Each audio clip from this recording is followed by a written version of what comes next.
ஒரு சம தண்ணி எடுத்துக்கங்க.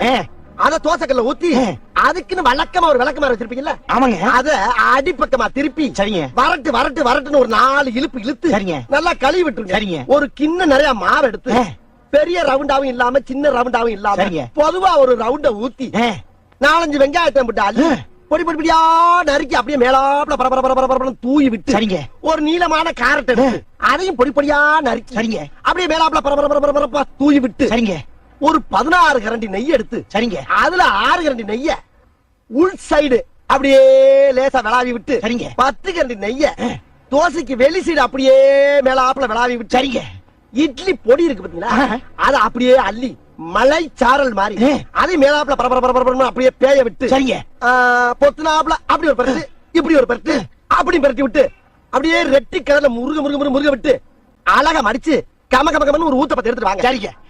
அட பிக்காளி பழ